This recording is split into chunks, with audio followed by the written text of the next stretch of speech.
In this video, I am talking about the 12 stages or cycles of magical creation. So this is somewhat of a philosophical how to create magically, which is to say to exercise your part in the creator God and specifically to fulfill your part in this cosmos. Now, in a forthcoming video, I'm going to actually tell you how to look at your chart to analyze exactly what you came here to do. But this video will just give you the philosophical foundation that still has a practical application. And the subtitle of this video is Crowley's Zodiac, because if you look at the work that Crowley did when he was ghostwriting for the astrologer Evangenline Adams in the book called Astrology, you can read the part on the Zodiac. And if you read between the lines, you'll see that he's actually delivering magical teachings, and you could even go so far as to say sex magical, if we understand that as the most literal and potently symbolic version of how to do magic. But you can apply this in different ways. The main thing is to understand the philosophical basis of divine creation. I go in depth into this philosophy in a recent book that I did called The Snake Who Made Gods of Our Race. Page 194 is where that begins. I'm not going to go into so much depth today, but just give you an overview so you can kind of understand.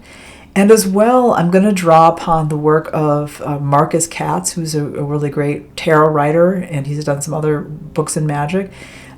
Specifically, you can look at his Secrets of the Thoth Tarot Volume 2, which I'll link below as well, to find out a little bit more about how Crowley thinks. It's a short section that Katz does, but he's drawing on some early work that Crowley did in tarot.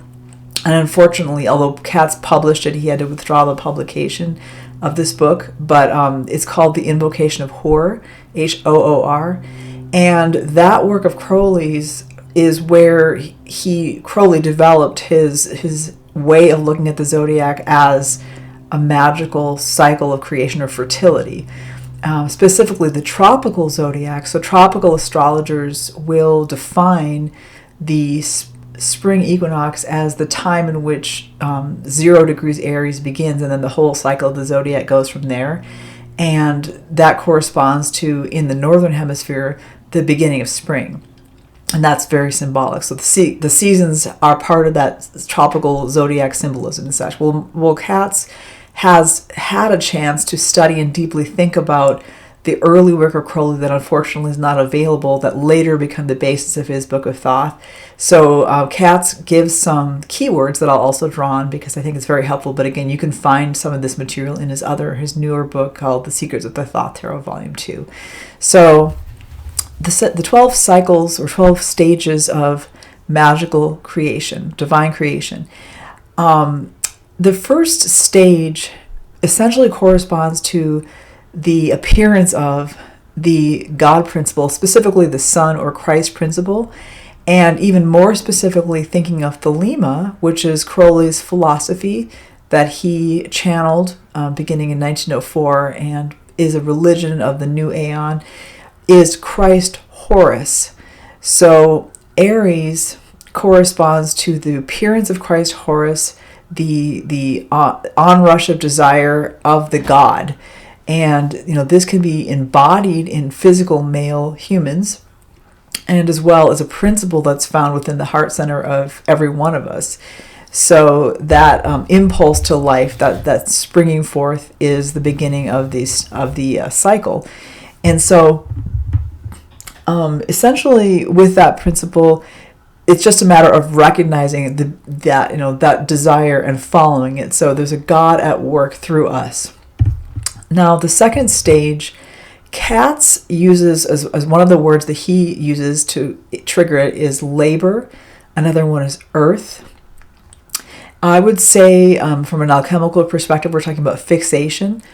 This is the sign of Taurus, and specifically it corresponds to the next stage of your creation, which is once you have the impulse to create. The second stage is to actually find or enflesh it, to actually create a matrix in earth. So in sexual magic, it's so easy to understand this as either the woman, if there's a woman involved in it, or it can also be the flesh penis, so that there's an actual physical instantiation of the desire principle that basically begins the process of binding it to earth. Because what we're talking about is, since every one of us is a manifestation of the Creator God in some form or another, we can, if we work correctly and get our egos out of the way, we can bring God's creative principle to earth, but we need to actually do so. So the Taurus represents finding that life, that living form that can receive that seed of God's creativity. Now, the third stage is actually a very important stage in magic specifically, and it involves finding the astral form of that which you will create. So in a sense, creating an intent that has an astral correspondent to it, separating out from the confusion, so to speak, from the matrix itself. It's a confusion of many different forms because we find it in nature, taking what we find in nature and then separating out the idea that we will then ensoul later on in the process. For Katz, one of the key words is, or key phrases is, dual power. And another way to look at this might be ideation. So, or in the tarot, we also can read about it as in the Thoth Tarot book of Crowley in Gemini specifically. We can talk about the Solvay. So Solvay et coagula. This is the Solvay process. So it's the separation out of the identification of, the ideation of that astral form that you're going to then, you've expanded that astral form, and then later you're going to ensoul it, and you're going to bring it down to earth and such and make it manifest. So Gemini, this is the third stage, and again we can call this either Solvay or ideation or dual power. So we're separating, we're creating the twins between the physical and the, so heaven and earth are now formally, we're separating them for that third stage of our process. The fourth stage of the magical creation process that we can all partake of if we, can purify ourselves and work this way is basically to do with actually nurturing that or actually bringing in the soul of that which we're going to create. So again, we had, first stage, recognize God's seed. Secondly, give it a matrix. Third, actually expand out, separate out the form, the physical form, which means forming an intent. And I should say too, in magic, that often takes the form of things like a ritual, or it takes the form of creating a sigil. So something that actually embodies our intent, so that we express our intent with that, the third stage. Now, on the fourth stage, we allow the soul to enter. So in the Katz work, one of the things he says about Cancer, this fourth sign of the zodiac, is that it represents the Grail. Now, that's very accurate, but it's also not helpful unless you've done a lot of study on the Grail, which I do recommend. There's a lot of great works out there, from Emma Young to Wagner and Frederick. There's all kinds of works on the Grail. But the idea is that the Grail essentially is the form, even the body, the vehicle, as a vessel, a pure vessel of God's influence. And it's something that we should protect from anything that's not God's influence. So in sexual magic, it actually corresponds to the kateas or yoni, the female vagina, and it has to do with working with that as a divine receptacle for the seed, so that which gives form to, and so ought to be treated as holy. So in this, and then in the astrology book, Crowley talks about this stage as the quickening of the child in the womb. So this is now, we're entering into summer. So this is the next sort of like quarter of the 12 stages. So between the first three, now we're in the fourth of the second quarter, and now the child actually awakens. So there's something now that's in the womb, so to speak, of creation. We don't know what form it will take. All we know is that it's alive. So that's one thing about magic, is that although we want to be very specific in our intent, and that's, a newbie mistake is to not be specific enough, like, let me manifest money, and then you end up getting a penny. It's like, well, you did it. You succeeded, but that wasn't your intent. So the idea here is you were very specific in the third stage about your intent, but in the fourth stage, something is happening now. You may You might have a feeling it's happening and such, but you can't know yet what form it will take. And in fact, we want to be very open-ended as to what form it will take. So long as we've been careful to structure our intent well, then we don't technically care what form it will take. It's better to let God do his work, so to speak, to let nature take its course in accordance with God's will, or the universal will that we find in Chokmah. So now, again, quickening is the fourth stage. We allow the child to be ensouled.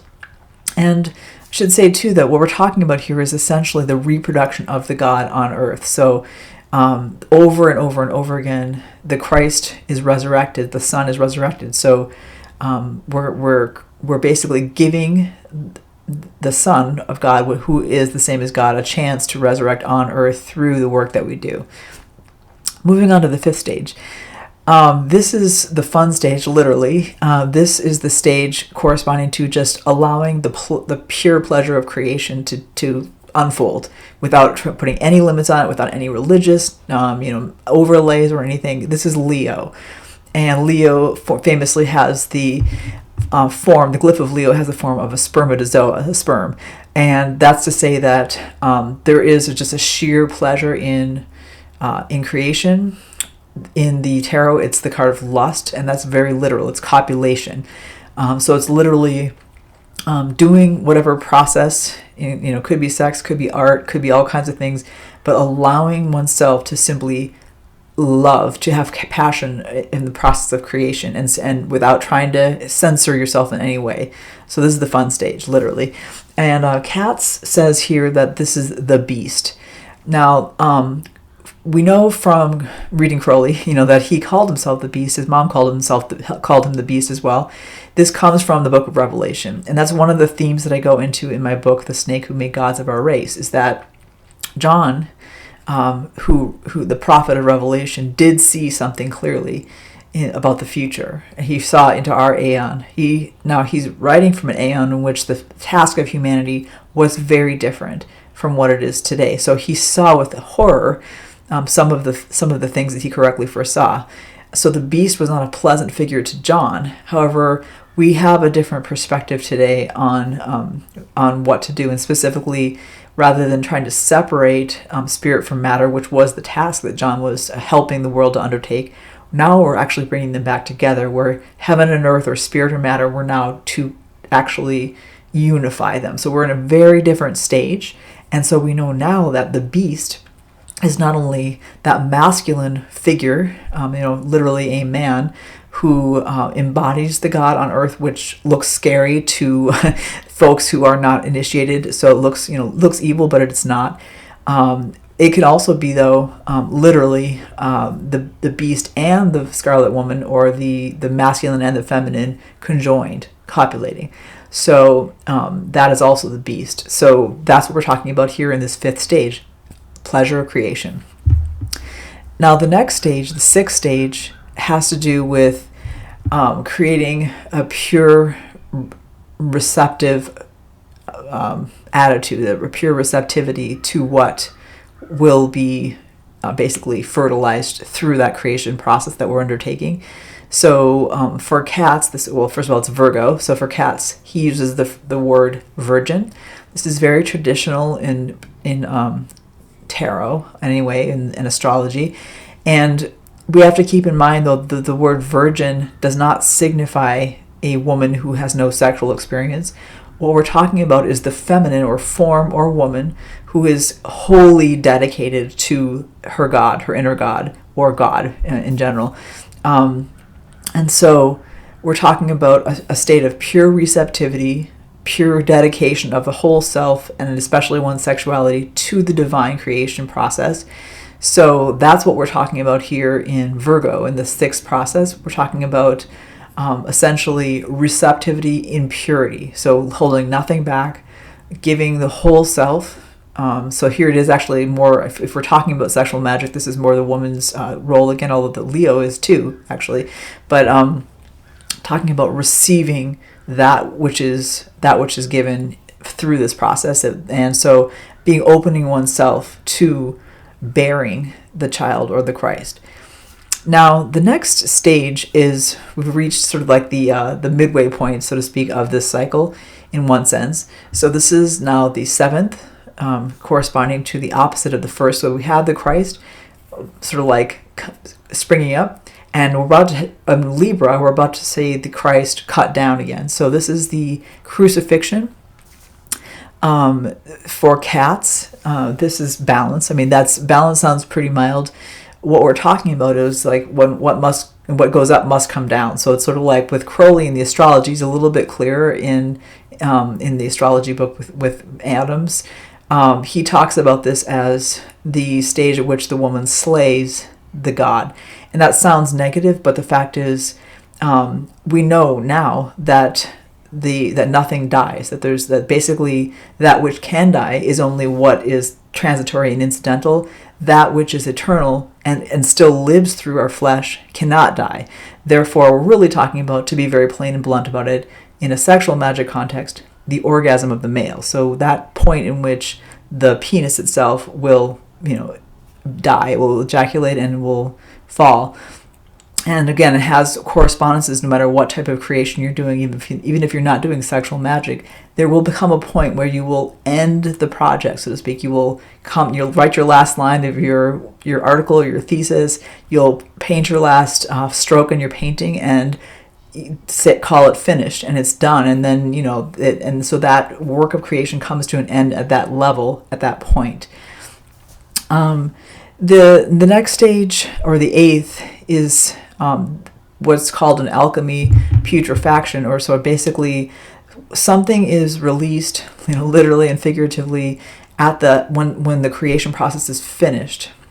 There's a mingling of heaven and earth at that point. There's a mingling of the seed and the flesh, and that has to go through a fermentation process, allowing it to just sit and be for a little bit, and that's a process that for Katz, the words that he uses for that one is the dragon, the great dragon. That in itself could be a video or two or a series, so I'm not going to go directly into that symbology. It's actually a very potent and deep philosophical idea, that of the serpent, the eternal serpent, the old serpent, the great dragon in the sky, in the Zodiac.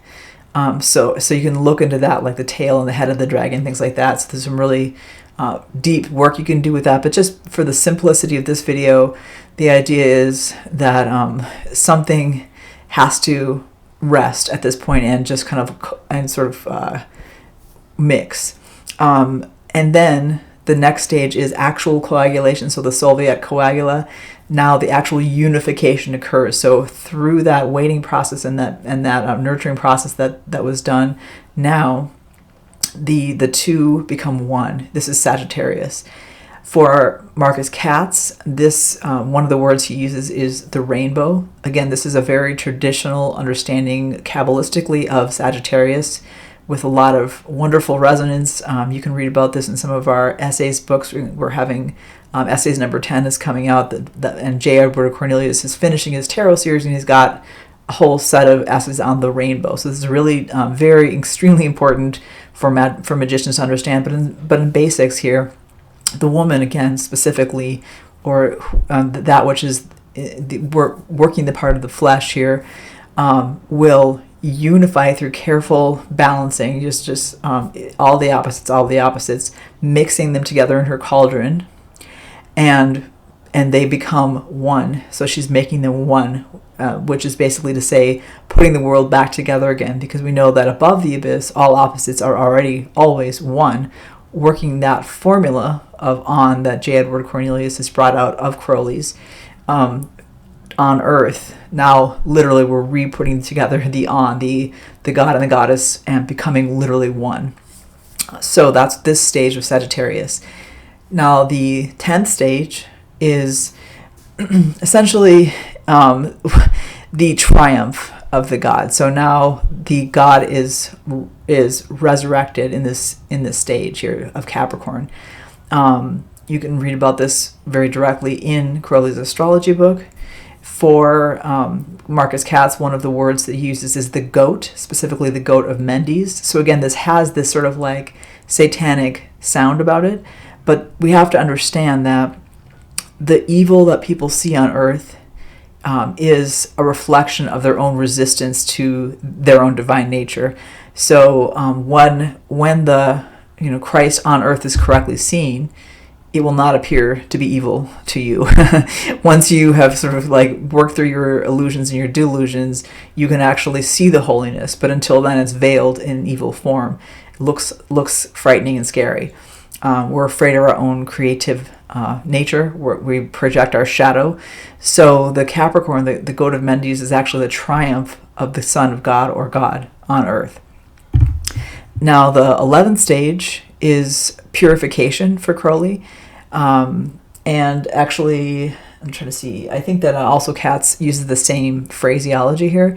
So this is Aquarius. And again, this is sort of like, in a sense, the triumph of the woman. So there's a self-reflection, a celebration of the mothering of the God principle, or the bearing of the God principle on earth. And purification just means a reconsecration of oneself to bearing the Christ.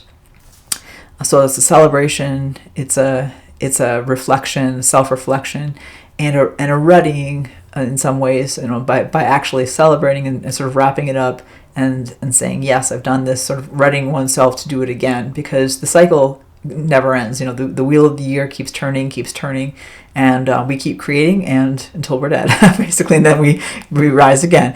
And so the final stage is what Katz calls it is death, or excuse me, he calls it night or darkness.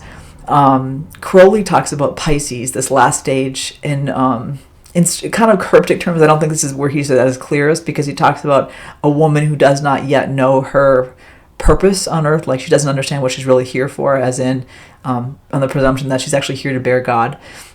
But I think a clear way of understanding this stage is sort of like when a farmer allows a field to go fallow, in other words, to not plant on it so that it can renew itself. So there's a darkness before the dawn. There's a pause, and that space, that unknown, that allowing of the midnight to just be, that silence, is where the great work is done. So Pisces represents the silence, the darkness, the night. And that is the final stage of just, letting nothing happen before something happens again in Aries, which will happen, in next month. So every magician, every adept, every spiritual practitioner can recognize these stages and work with them consciously. Again, there's sex-specific roles for those involved in Western sexual magic. But even if you're just some other type of creator, where you don't really work with sex magic per se, you can use these principles to create. Now, again, in a forthcoming video, I'm going to talk about how you can actually analyze your chart using Crowley's attributions to the small cards of the tarot, and figure out how do you specifically do it. What is the nature of your incarnation here, that you can kind of understand specifically what you came down to do. And I'll give you a step-by-step of how to analyze that, even if you have no tarot knowledge or any astrology knowledge. But for now, I'm going to wrap it up, and thank you very much. And if you like this video, please like it. If you enjoyed my content, please subscribe. All right, thank you so much.